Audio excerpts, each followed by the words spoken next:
or whatever it is. I'm supposed to let go of fear. I'm supposed to embrace forgiveness. I'm supposed to program myself for abundance. Right? Whatever it is, the implication is that this is something that you can do through an act of will. This is something that you can do through an act of will, through trying hard. It's an accomplishment. And maybe you don't want to do it. Maybe it's going to be hard. Maybe you're going to have to struggle against yourself. Maybe you're going to have to conquer your nature. You're going to have to do a hard thing. Just like it's hard to cut down the trees and plant crops and pull the weeds compared to being a hunter-gatherer who works 20 hours a week and has no stress, right? And so we have this equation in our civilization that hard equals good and easy equals bad. And so now what's the hard thing I have to do to improve myself? And if I do it, and I become more childlike, then guess what? I'm better than you, because you didn't do it, and you didn't try hard, and I did. And I'm progressing.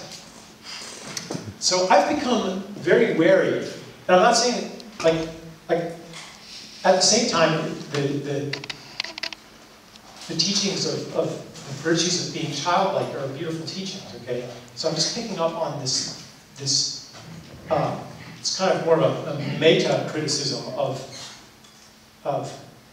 spiritual teachings in general. They become this new thing that we have to do in order to be good, and that we can take credit for if we have more of them than other people. But isn't that the ego you're criticizing now instead of the teaching? If the teachings feed into the ego, then they're not very useful teachings. No, but that's also up to the person learning. Well, but the question then is it actually true that you can achieve these things through an act of will? Like, let's look at becoming childlike. It's not that you decided that you were going to collapse your world. It's that something came in and collapsed your world.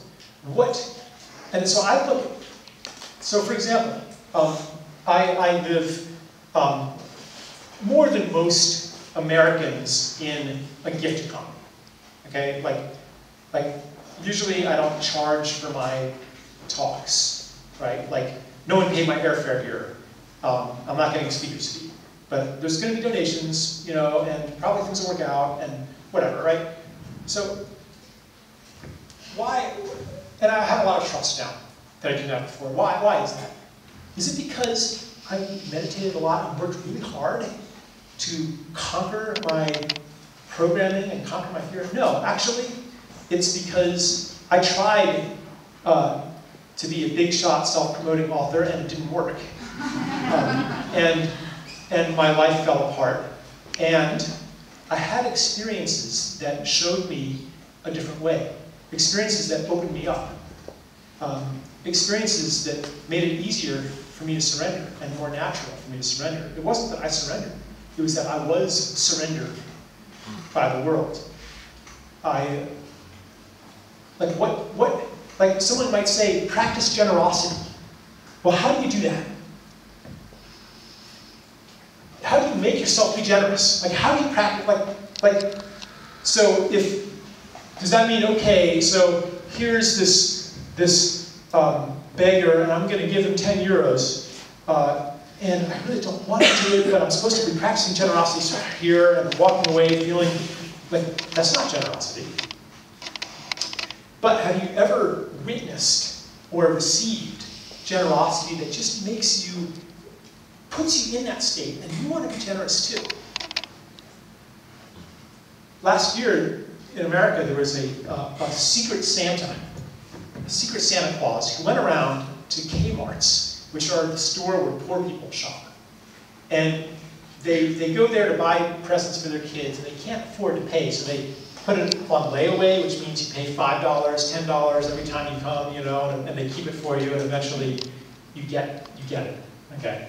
So only poor people go there. And this secret Santa Claus, he went there, and he paid off people's accounts. So the next time they come with their $5 or $10, oh, sir, somebody's already paid your account. Well, who did that? Well, it was an anonymous person, right here. wow, that doesn't fit into my universe. Even hearing about that makes me want to be more generous.